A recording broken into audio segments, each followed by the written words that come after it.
Why are you laughing? Funny. Am I a joke to you? Yeah. Okay. A big joke since 1998. Damn. I'm just kidding. My mom told me that once.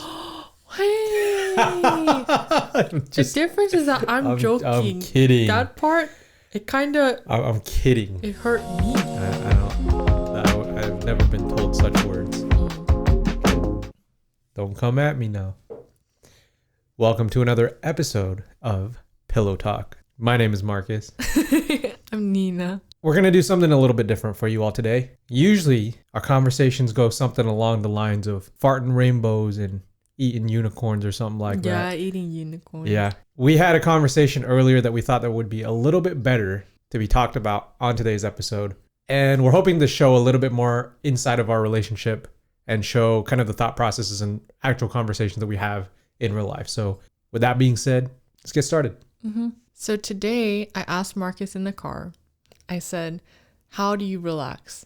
And the context is that lately I've been feeling really tight and wound up, and not in a particular topic or area. It's just general. I feel really tight and wound up to the point that I feel like if something happens that is probably a minor inconvenience, I'll like explode.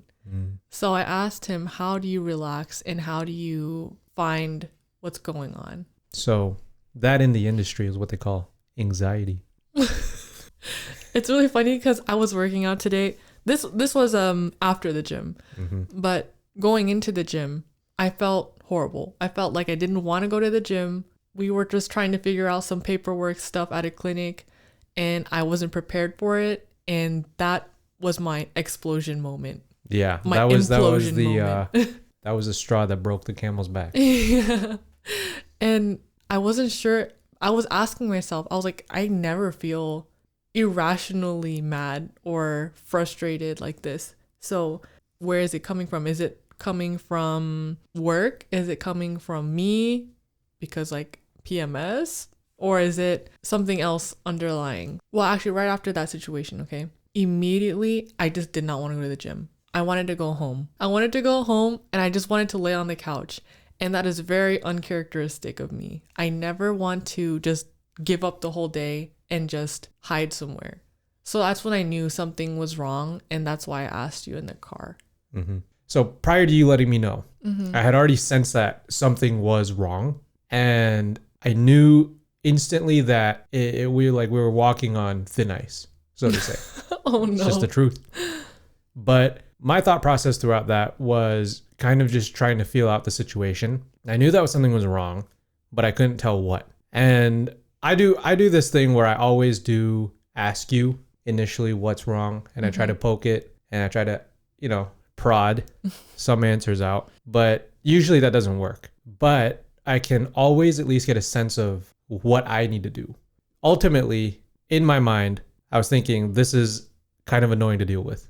Not gonna lie.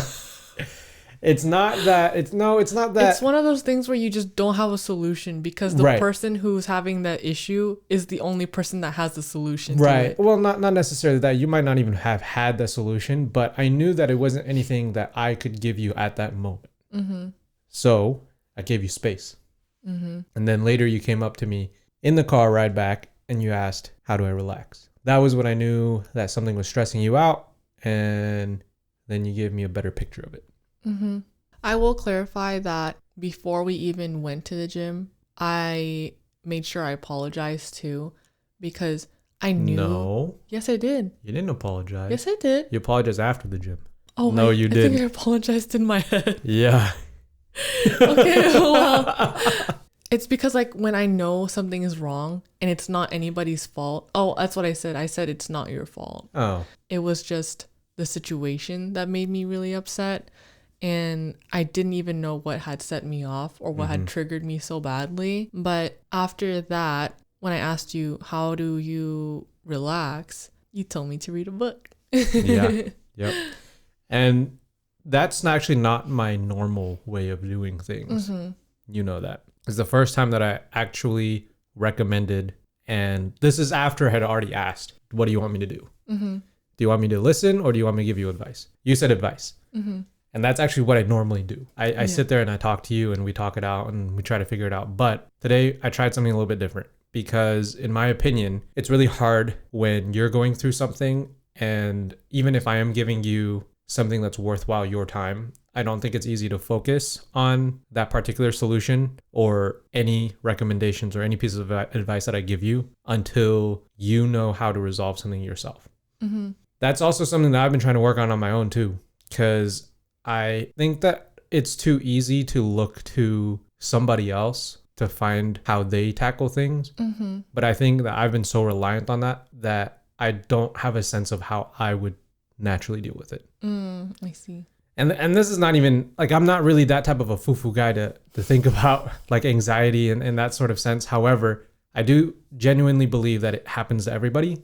And it happens at random moments sometimes. Mm-hmm. There may be any small little thing that could be so insignificant to somebody else that you just go ballistic over. Mm-hmm. But if you don't have tools to help yourself get through it, you're going to be thinking about that for a long time. Yes, that is a really important point, because when I was working out, I just kept thinking to myself, how did it get to a point where I just felt like exploding because I didn't have a piece of paperwork on my phone? Yeah. And when I think back to it, it probably goes back a few weeks, because I remember mentioning to you, do you ever feel like you're forgetting something, or not even forgetting something? Do you ever feel like everything is great right now that you see, but it doesn't feel great? Yeah. And it feels like something is going to happen. Mm-hmm. Yeah, it's like an uneasy feeling. Yeah. Like literally textbook definition of anxiety. Back to what you mentioned, the book that I recommended you. Mm-hmm.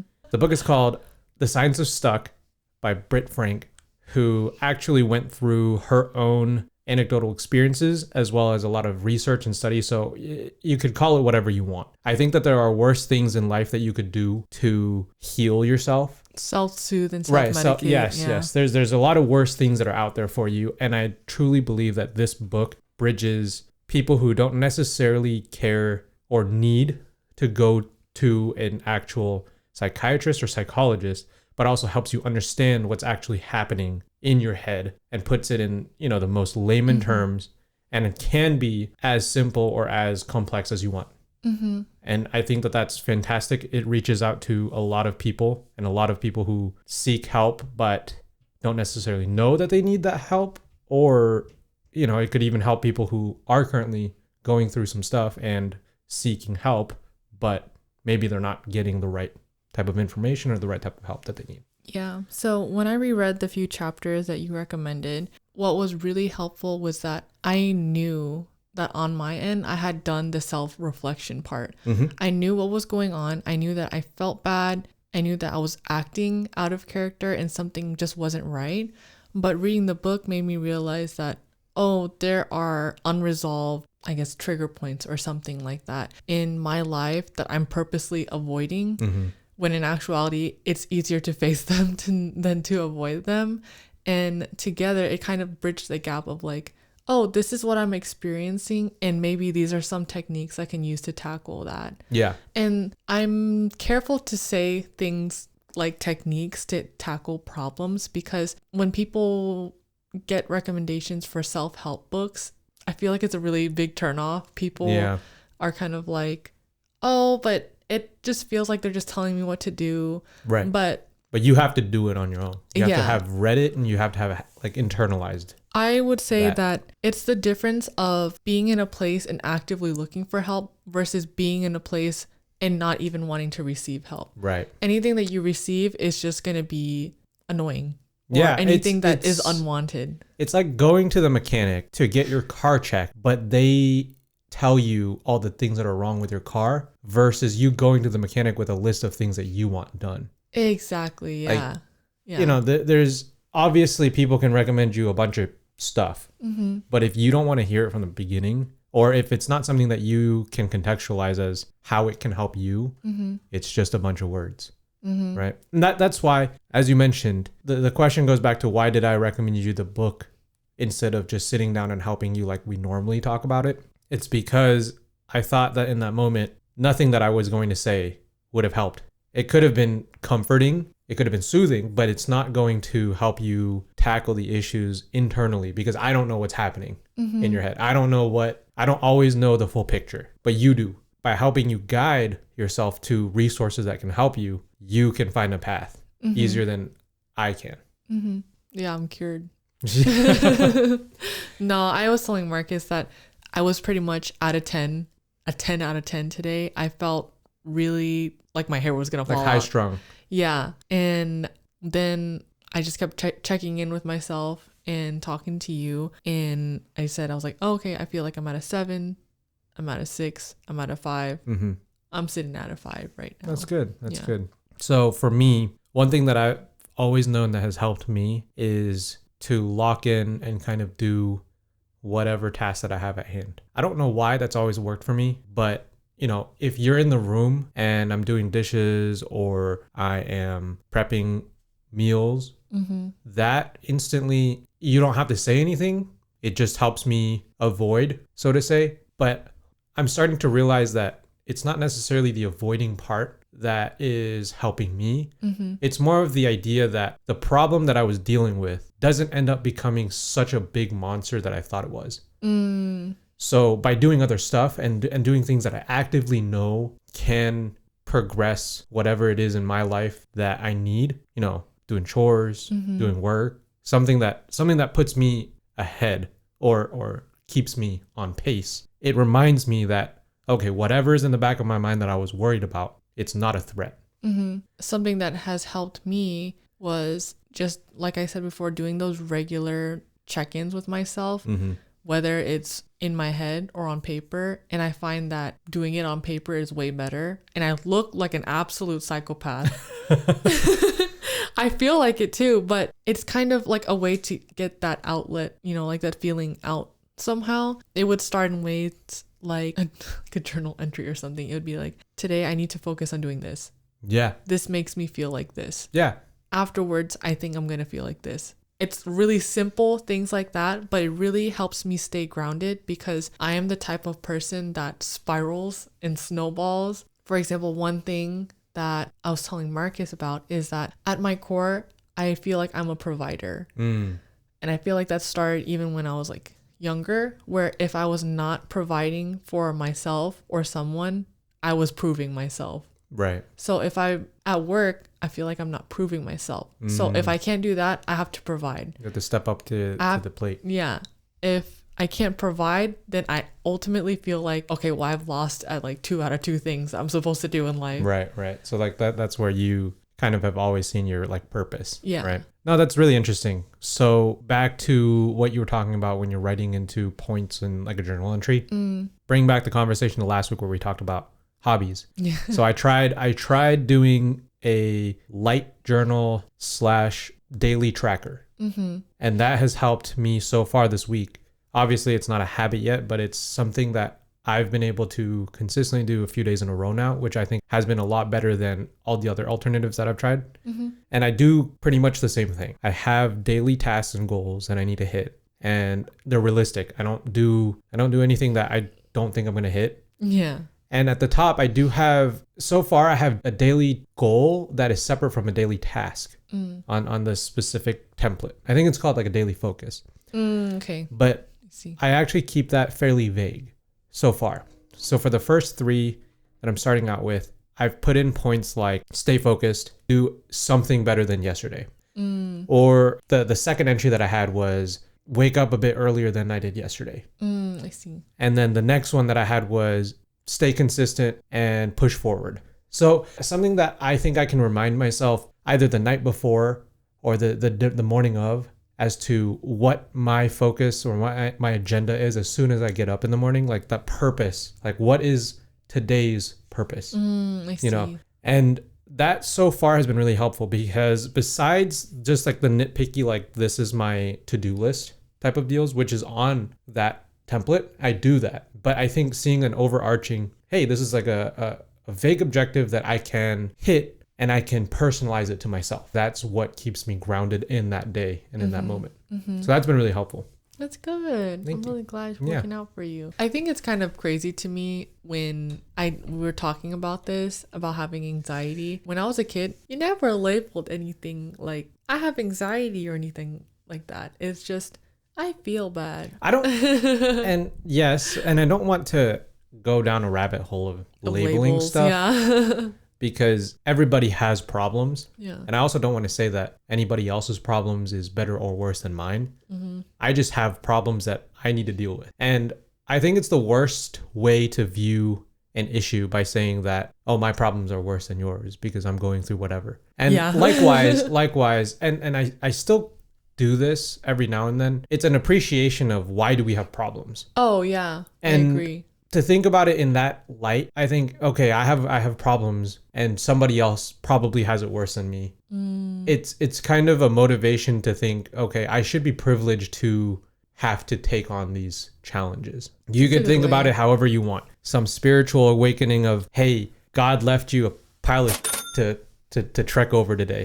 Go deal with it. Like, you know, however you want to think about it, I think it's terrible to view issues that you come up with always in a negative light. Obviously, you're never like nobody's smiling through pain, but you're not helping yourself by hating the world because you're going through, I don't know, one inconvenience in your life. Yes, no, I agree. I was thinking to myself earlier today, and I usually have this thought whenever I feel like I'm going through a hard time. I think, okay, so you're in the thick of it right now. And in a week, it's not even going to be on your mind anymore. Right. But I think the thing that just gets me bogged down is that the situation at work has been persisting for more than a week. Yeah. So that mantra is like, okay, it's been another week, but the next week it's going to be better. Yeah, it's just not a test of faith, but it's just a test of resilience. Yeah, it's a test of your resilience, your persistence, your strength to basically find the willpower to get through it. Yeah.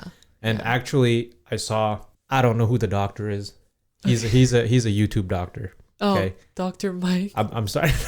No, it's not Dr. Oh God, Dr. Yoon. No, it's not God. Dr. Yoon. I'm gonna pull one out of your book right now. Oh no. Science from the internet. Oh, okay. It is scientific. It is from a doctor. Mm-hmm. Maybe I'll go find the source, but I'm just gonna say this as an anecdotal thing that I saw. Mm-hmm. Okay. The video that I watched was the question of why do people fail so hard when they have repeated failures. It goes something to the tune of, okay, if I don't succeed in finding a job and I've gone through multiple rounds of interviews or multiple rounds of applications, and this is something that I need to think for myself as well. Every day is a new day. Every application is a new application. Every new task, every new obstacle is a new obstacle that is separate. It is a separate instance of everything else that you've gone through. The problem that people go through and the reason why self-doubt is so high is that when they view that specific instance of failure, they're adding on all the other failures that have piled on to lead to that moment. So if you think about it, if I don't get one job interview, if I get rejected from one other job, I'm piling on all those other rejections, all those other applications on top of that. You are compounding emotions, negative emotions from all those other past failures onto this one point. And it doesn't deserve to be. And on top of that, it's heightening up the magnitude of this issue that you have. So like you mentioned, snowballing. Yeah, you mentioned, you felt today as if, oh, I didn't have insurance readily available. I had to go find it. Then in the back of your mind, it was, oh, that's one more thing I couldn't have done. Right. That's one more thing. Yeah, that's one more thing that I couldn't have done correctly. My whole week is because I didn't do this right. I didn't do this right. This last 3 weeks of some shit because I haven't done. Yeah, there are ways that you can think about yourself by building atomic habits and saying small things lead to big changes in your life. But you can't look at every data point in your life or every failed spot in your life as another correlated or causated situation from a previous failure. That's why you compound all those problems together and it ends up becoming this one big problem that you can't deal with. Yeah. That's why people get bogged down. Yeah, it becomes one big problem that you can't deal with because there's so many different avenues of where it came from. Yeah, and you're blaming every single other thing on this one problem. And of course, you're never going to find the solution to that because you just hodgepodge, melting potted, 10 different problems into one. Yeah. Right. So I think it's worthwhile every now and then to reset and think, okay, today's a new day. What can I do better than yesterday? But what did yesterday give me that I don't have to bring in today? What issues from before can I leave behind? I also think it's easy to think that I could have done this better. And because I didn't do all these other things before, I failed here. But it's also fair to say, okay, nothing else before this mattered. I could have done this absent of everything else before. So how do you feel? I think I'm still out of 5. Yeah. I'm like thinking of things that I need to work on, but not in the mindset of I need to work on this because I'm bad. It's more of I need to work on this because it will make me feel better. Yeah. And not in a way that will temporarily soothe me, but will permanently fix whatever issue I'm having. Yeah. Does that make sense? Yeah. As long as you're feeling better, that's all that matters. Yeah, I'm feeling better. I think I'm just feeling more exhausted because of the mental gymnastics I did today. Hopefully that at least gives you guys an insight as to what our conversations really look like, how we tackle an issue that we face. So we're going to transition over to some questions that we were recently asked on Instagram. So thank you for asking us questions on Instagram. Yeah. You can join in on the conversation by sending us your thoughts, your comments, maybe some questions and some topics. Let's start with the first one, submitted by Gloria Lee. Thank you, Gloria. Thank you, Gloria. She asked, how did you guys meet? So I think we talked about it bits and pieces, but we don't have an official how we met story. What's the juicy tea? Who's gonna let the cat out of the bag? The juicy tea is that we lied to our family and friends about how we met. Yeah. So the story goes that we met in school, right? Yeah. Wink, wink. Air quotations. We did technically meet in school. Yeah. We did technically go to college. Technically, we did go to the same college at one point, but that was not technically where we met. Yes. One reason as to why we talked about Trelly, which is an online dating app that you should check out, is that we actually met on Tinder, on an online dating app, which is pretty wild to consider that. It was 2017. This was like Tinder's beginning era. No, Tinder's been around for a while. It has. It's been around for like 10 years. Oh my God. Yeah. Trust me. It's been around for a while. But it was new to us. Okay. Nonetheless, it was new to us. I was on there for who knows what reasons. Probably to meet new people. Probably for no good reason. For no good reasons.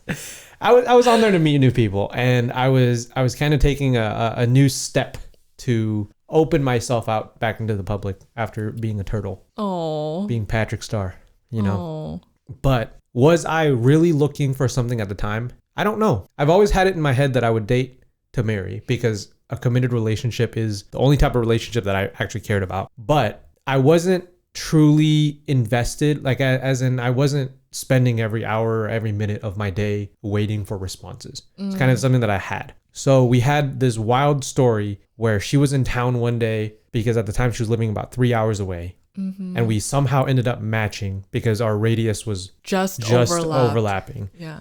And we ended up having a conversation, hit it off. We talked long distance and online for a while, right? I wouldn't say a couple weeks before you ended up coming back into town and we hung out, and then the rest is history. Yeah. The crazy part is that my whole life, I always intended that whoever I dated, I would want to marry eventually. But boy, oh boy, was I making the wrong decisions. No, not with you. And by the time that I had just joined Tinder, it was more for fun to do with my friends because nobody had ever made a Tinder. And we were all like, oh, that'd be so fun to make Tinder and, look at each other's bios and match see who with we each match. other for fun. Yeah, I know what all you sick, nasty kids It do. happened. Yeah, that's what I'm saying. But at that point, when I made the Tinder, I was not looking for anything serious. I Right. just got out of something that had shattered me. And it was a point in my life where I was like, F it. I'm going to be the boy. Don't take that advice. No, don't take that advice. I was like, forget it. Let's just see what happens. Yeah. I'm just going to swipe, see who's around. And then me and my girlfriends are going to be like, hee hee ha ha. Yeah. Like, oh my gosh, should I go on a date with him? Things like that. But when I came into town one day and I matched with you, I was like, oh, I've never seen you before. But I remember thinking that I had a weird feeling about you. And I wasn't sure if it was a good feeling or a bad feeling. Something about this guy. Yeah. I was like, do I know him? I don't think I know you, but we ended up matching. It's really funny because you talked to me, but I ghosted you because I knew you were far away, so I didn't even know how plausible it was. Yeah. So I just kind of like lived my life, and then I remembered, hey, I just never texted him back. Nice. So I'm gonna text him back, and I don't know what he did. He pulled the Wizard of Oz on me or something, because we ended up just talking more. We called, we FaceTimed, and then before I knew it, I was already back in town. Yep. The rest is history. Before I knew it, I was already married and in this house. So how that happened? How did that happen? That's the story. And Gloria also asked, how do you guys obtain your goals together as a couple? I think that in a couple relationship, you're going to have individual goals and then you're going to have relationship goals. Mm-hmm. I don't think that they should really ever overlap. Yeah. You owe me soda. No. Couple goals should be in the vision that you both see. Mm-hmm. Individual goals should be something that you should personally have, but not be dependent on your partner for. Yeah. How do we set goals and how do we achieve them together has to do with our interests. And we both have a big picture in mind, financially, later down in life, a bunch of stuff like that. Mm-hmm. And we both talked about it. And honestly, a lot of it matches up, but they're never going to be one for one. Mm-hmm. And for the stuff that does match up together, we just entertain them together. I wanted to define that couple goals to me mean that goals that we want to achieve together for our future. Obviously, we have individual goals, and those, I agree, they don't usually overlap. So an example of a couple goal, I would say, is buying a house together. We are still in the process of kind of figuring that out, where we're going to buy our next house, but it's going to be just us together. Yeah. So that's a goal that we're actively working on. So it's not anything we can speak on yet. But I think another example of a couple goal could be going to the gym together. Yeah. And I think the incentive there is that, yes, that's an example of where couple and personal goals overlap. But in the long term, we want each other around for a long time. And we want I think us fitness, to be healthy. Yeah, we have fitness goals that overlap both of us. Yeah. But our end result, like what we are actually trying to do in the gym, is different. So we push each other in that sense, but we don't necessarily, like when I go to the gym, I don't have to work out the same stuff that you do. Right. And that's the same thing with whatever other goals that you have in life with your partner. And I think that's an important distinction to make. Actually, I also do think that we can talk specifically about the house situation. So my goal was always to have purchased my own house by a certain point. And for me, it was at 22. Mm-hmm. And I did that. Mm-hmm. So that was separate, but we knew that when we were together, we wanted to purchase a house together. Mm-hmm. So I was able to make that goal happen. And then later on, I guess I incentivized you to purchase your own house and to it was my own goal to get my own. And that's good because it's something that you're kind of pushing each other to do. And you eventually bought your own house, and now we're looking to buy one together because I think that that's a committed thing to do. One thing that really motivated me was that growing up, I would never think that I could get my own house, like ever, period. After seeing you do it, I thought, oh my gosh, it is so possible, because if you can do it and I'm just in your presence, like what can I learn from you? Mm-hmm. You know? And this is also a motivation for me to go to the gym too. But I see that I think you're an amazing partner. Okay. So thank you. If I want to be as equally amazing as the way that I see you, I want to be able to step up to the plate. So that really motivated me to want to get my own house. It motivated me to go to the gym on days where I don't even feel like it. I don't know if you've seen those TikToks where it's the girl dragging herself to the gym. She's like, I don't want to go to the gym today, but my husband is literally Hercules. So that's like something that's, keeping me going. Is it based off of you entirely? No, not necessarily. But you are a really It's like a motivational factor. Yeah. Yeah. And I think that that's important to have in a relationship. Mm-hmm. If you're in a relationship where you don't feel driven, you don't feel supported, and you don't ultimately feel like your partner provides anything to you, or you don't provide anything to your partner, I think there are a lot of questions about that. Yeah. And it could start off, actually, here's a great way to think about it. You and your partner should always assemble at least one piece of IKEA furniture together from start to finish. Yeah. Actually, not even from start to finish. You should go to IKEA, purchase a piece of furniture, and then assemble it from start to finish.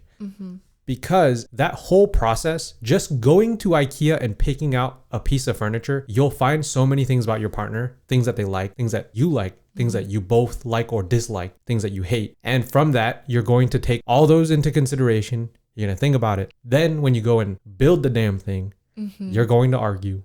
Things are not going to fit. You're going to pull the wrong thing. Somebody's not going to read the manual. And you're going to learn about that. And by setting such a small goal that seems so insignificant, by going through that entire freaking process, you've probably learned more about your partner in that 8 freaking hour ordeal than you would have in like 2 years. You know what I learned? What'd you learn? You are a freaking monster. You are like a bulldozer. We will start, for example, we will start at like 4 p.m. We will not finish until 4 2 a.m. Yes. Yeah. And it's crazy to me because I will read the instructions. I'll be like, okay, we need to do this, this, and this. But first, we need to organize all the pieces by, the label so we know where everything is. But with you, you're like, oh yeah, I'm ready to fucking build this Lego shit right here. So no manuals. Let's get it going. How did this bed frame turn into a drawer set? I don't know. Dun, dun, dun, dun. You are a monster. Yeah. Hey, but we still got it done. Yes. Get shit done. And that is the crazy part because I will be so exhausted by midnight. Yeah. But you are so ready to keep going. I'm like, how are you able to do that? I don't like to leave it unfinished. I know you don't, but I'm so exhausted. Yeah. See what we learned about each other? Yeah. And you know what else I learned? What? I'm never buying IKEA furniture ever. You're right. It does not have any reason to be that difficult. So go out there, make some great goals together. What's the next question? The next question is from Maydolph. What are some good practices of self-care to you? You can take this one. I practice self-discare. Self-uncare. I'm just kidding. Uncare. Okay. You have a lot more like skin routine, hair, makeup, so whatever it is. Asshole cleanser. Whatever you got. The key is to use the finger. The key is to use the tip of the nail. Ew. Like this. Oh. In terms of self-care, I'm going to take it both literally as physical and emotional, mental care or whatever. Lately, in terms of my physical care, it has not been the best of the best, okay? So it's just kind of been the bare minimum. But I find that after my hormones begin to balance, because I started my periods again, suddenly everything is clear. So I really haven't needed to worry about that anymore. So it has just not been a priority in terms of emotional and mental care. Every night, well, this past week where it's been stressful, every night I made sure to disconnect as much as I can from work since I work from home. Set a limit of how many times or from what times I check social media because I know that it can be obsessive. And I also make sure to do something with you that is not screen time. Yeah, as you like to call it, analog. Yeah, I was going to say analog. Yep. I know you're going to make fun of me. I don't have a physical or emotional separation in care. I think a person who cares about themselves will care to yourself with intent and holistically, not just parts of it. But I think it's silly to think that if I'm going to care for myself, I'm going to do like specifically just my face. I think for me, I understand what you're saying. Yeah, so, I agree. So I don't have a skincare routine per se, but I take care of myself periodically and throughout when I feel like it's time for it. That I think is the most sustainable way of doing it because I don't have to follow a nightly skincare routine because quite honestly, I don't go out and I don't work in dirt like every day. I wanted to add on to my skincare routine later, but I'll let you finish first. Okay, yeah. I don't have a particular skincare routine. I don't have a hair care routine. I don't have a lot of routines per se. I wake up every day. I do what I need to do. And I make sure that at the end of every day or at the start of every day, I feel good. It's not like I cut my nails like on a specific date every I year. see what you You know, mean. like it doesn't make sense to think about it like that. I think people can get a little too overly obsessed about, oh, I have to take care of everything. Because one quote or one advice that I heard of lately that has kind of been very resounding is that you can do all those things to make sure that your life is perfect order, to make sure that, oh, you are so absolutely disciplined about every single thing that you're doing. And in the end of the day, people will look to you and they will respect you and hoot and holler, whatever. However, the stress that you put yourself through to go through all that, one, you've already lost all of that time to handle it. And the other part is you're probably not even enjoying life itself when you're doing that. So in a different light, if you are stressing about exactly what you need to do to care for yourself, you're doing the opposite of caring for yourself. So for me, if I eat my meals every day, if I go to the gym, I make sure to take care and wash my hair. Brush your hair. Brush my hair. If I do those things and every now and then I check in with myself, okay, my hygienes are good. My mental is good. You know, all those things, then I'm good. The status is checked. Yeah. You know, I don't, that's the thing is there's a quantitative and a qualitative version of that.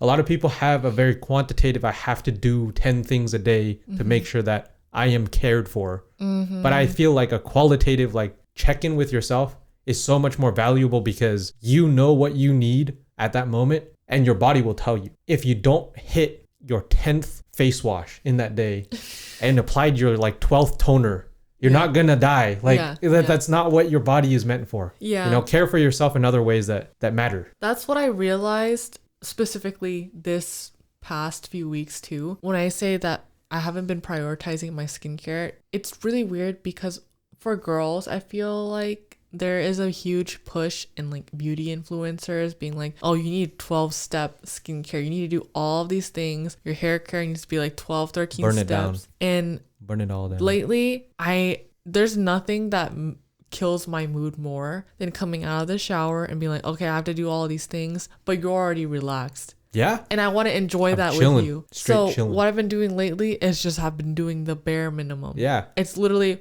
lotion, hair oil, that's it. Sometimes I even tell you to go without makeup. Just Yeah. like, what are we doing? I don't need to be impressed by your beauty because I already think that you're beautiful. Like there's no amount of makeup on top of that that's going to make me think otherwise. Makeup's a little different. No. I want to rizz you up just a little bit more. It's like a cherry on top. Well, But yeah, I understand what you're trying to say. Same deal. If you're going through all of that effort and I'm already waiting to catch the movie, to go to sleep, to relax, and you are stressed out about, oh, I still got, 3 steps in my in my regiment. That's not helping you anymore. I was just thinking about this yesterday in the shower. Okay, I remember watching this video of this girl that every night she takes her makeup off. She has a steamer. She steams her face for 15 minutes. Oh my and then gosh. she puts on a face mask. And then she massages her face with face oil. Then goes to the shower, washes her face, comes out, puts on all these lotions. And I don't even want to sound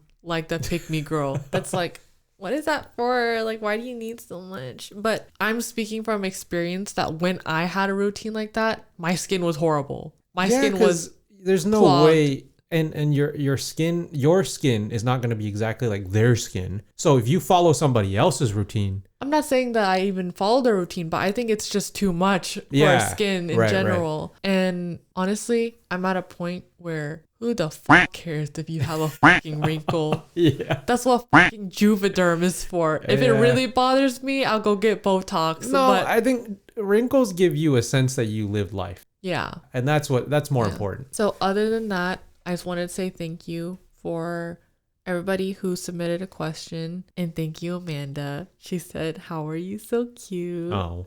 Like this. I don't use lotion anymore. That's why. So we're going to move on to We're Not Really Strangers, the couples edition. We're going to hit a level 2 question today. Mm-hmm. The first question is, when was the last time I made you feel loved when you didn't feel lovable? Oh, we can cut it out, but I just want to answer it truthfully. Yeah. But it was the other day when I got really upset in the car because I was worried that you would be really mad at me for having a balance on my credit card. That made me really sad because I was like, I'm supposed to be providing and taking care of you, and I felt like I wasn't doing that. Oh, And then I felt like on top of that, I made you disappointed. that's the opposite of what this question was asking.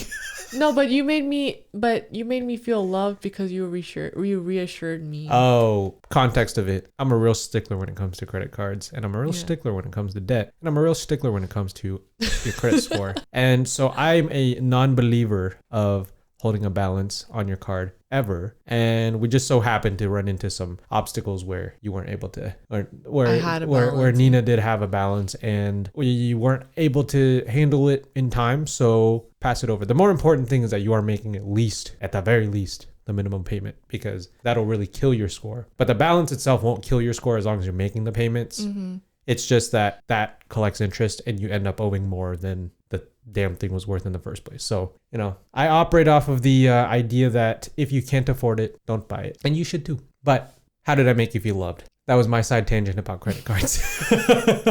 Now it makes me feel like I just like everybody's like, oh my gosh, she bought something she couldn't afford. No. I think you really reassured me because what I was really worried about was that you felt like I couldn't provide for you or you felt disappointed. And I mean, you just reassured me that that wasn't the case. I wanted to feel adequate, like I was taking care of you. And you made sure that I was. So the next question is also level 2. Finish the sentences. I knew I really liked you when blank. I knew I loved you when blank. Ooh. So I knew that I really liked you when we were able to hold a conversation, even in silence. And I don't think a lot of people understand what that means. I don't know if I even understand what that means. When did this happen? So, when we were FaceTiming, when we were on chats, when we were in person, when I was able to feel comfortable enough to where we could be quiet and enjoy each other's presence, that was when I got a sense of, okay, I could be with this person for a long time. I didn't feel awkward. I didn't feel like I had to entertain you somehow. I didn't feel like you had to entertain me somehow. Like we just enjoyed each other's presence. Mm-hmm. That's when I knew I really liked you. I knew I loved you when I could trust you about just life conversations, when we had deep conversations, tough obstacles, and we seemingly were able to get through it no matter how difficult or how tough we made it, no matter how tough the actual problem was. We still ended up on the right side of it, and we still ended up forgiving each other and loving each other at the end of the day. Do you have an example? How about the calc exam example? That was a time when with my parents? So the time when you got into really, really deep for going to a test. I will still never understand why. Yeah. But I honestly thought that maybe we weren't gonna even be able to talk anymore. Yeah. I thought so too. However, at the end of the day, it didn't really matter. Because, I mean, we both knew that it was kind of bogus, and we both knew that there really wasn't a reason why you got in trouble. But at the end of it, we still made it out all right. Yeah.